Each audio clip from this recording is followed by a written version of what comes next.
Film opens in the present day with an elderly man walking through the American cemetery in Normandy, moving past endless rows of white crosses. He stops overwhelmed and drops to his knees. From there the story snaps back to June 6, 1944 D-Day, where the world becomes noise, smoke, and surf as U.S. forces hit Omaha Beach. We follow Captain John Miller and his Ranger unit as they fight their way off the sand, trying to keep men alive while everything around them is chaos. Miller is calm under pressure, but you can see the toll in his face. He makes brutal decisions fast because hesitation gets people killed. When the beach is finally secured, the survivors stumble forward, shaken and exhausted, into a war that doesn't pause to let anyone breathe. Not long after, far from the front line, Army leadership receives devastating news. Three brothers from the Ryan family have been killed in action, and a fourth brother, Private James Francis Ryan, is missing somewhere behind enemy lines in France. The military decides the last brother must be found and sent home. The order drops onto Captain Miller's shoulders like a cruel joke. After everything his unit just endured, he's now being told to risk more lives to save one man they've never met. Miller doesn't argue for long. He's a soldier and he follows orders even when he hates them. Miller assembles a small squad for the mission, tough, experienced men with different temperaments and different ways of coping. Sergeant Horvath is Miller's steady right hand. Reiben is openly bitter about the assignment and doesn't hide it.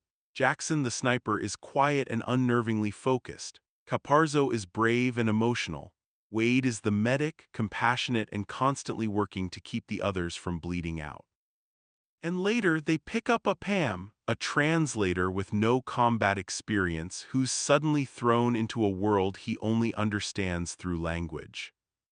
As they move inland, the mission becomes a grind through ruined villages, scattered firefights, and mounting fatigue. The squad sees what the war is doing to civilians and soldiers alike, and every step makes the assignment feel more questionable. The men start asking the question no one can answer cleanly: how many people should die to bring one man home? Miller tries to keep the group together by focusing them on procedure, map, intel, next objective, but the tension keeps rising.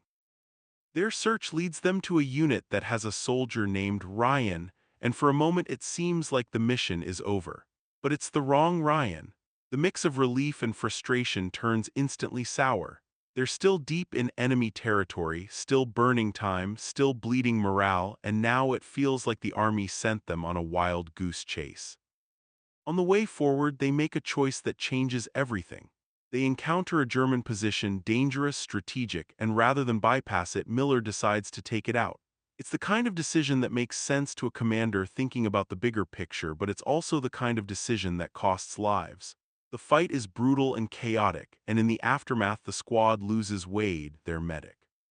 His death hits hard not just because he's one of them, but because medics feel like the last thin thread between survival and the void. The men sit in shock, guilt, and anger, and their grief turns into blame. Reiben almost breaks away. The squad is splintering. Miller finally reveals a piece of himself to hold them together. Up until now, he's kept his personal life locked away like most leaders do in war, but he lets a small truth slip: who he was before all this. It's not a speech meant to inspire, it's a human moment, a reminder that he's not some unbreakable war machine, just a man doing his job and trying to get his people home. It steadies them just enough to continue. Eventually, they reach the town of Ramelle and find the real Private Ryan, alive, armed, and serving with a group of paratroopers who are holding a key bridge. Ryan is young, worn down, and fiercely loyal to the men around him. When Miller tells him he's being sent home, Ryan refuses. He can't justify abandoning the soldiers he's fought beside, especially when they're outnumbered and expecting an attack. The argument is tense because both sides have a point. Miller has orders and has already paid for them in blood. Ryan has principles and refuses to run while others stay to die. In the end, Miller makes the only compromise that still feels honorable. If Ryan won't leave, then they'll help defend the bridge. The final act becomes a desperate stand. Miller's squad and the paratroopers rig the town with explosives and makeshift traps, preparing for an enemy push they know will be overwhelming. When the Germans arrive with infantry and armored vehicles, the battle turns into a long, grinding fight through rubble and smoke. One by one, men fall, plans fail. Heroic moments happen and then collapse into tragedy seconds later. Pam, the translator who has struggled to belong and to act, is forced to confront what courage really means under pressure. and what it costs when you freeze at the wrong moment.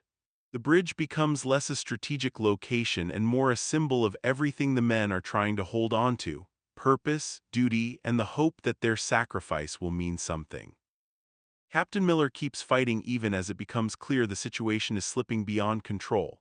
He's wounded, exhausted, and still trying to complete the mission: save Ryan, hold the line, get at least someone out alive. Reinforcements finally arrive in the form of Allied air support and advancing troops, turning the tide just as the defense is about to collapse completely. But the timing is cruel. Miller is fatally wounded before he can see a clean victory. In his last moments, he pulls Ryan close and gives him a simple instruction that lands like a lifelong burden: earn this. The film returns to the cemetery in the present. The elderly man is revealed to be Ryan, now old, standing where Miller and so many others are buried. He turns to his family and asks quietly and desperately whether he lived a good life, whether he was worthy of what those men did for him. The story ends not with celebration but with the weight of memory and obligation. The point isn't that war creates heroes. It's that it creates survivors who spend the rest of their lives trying to understand what survival cost and how to live in a way that honors the people who didn't get the chance.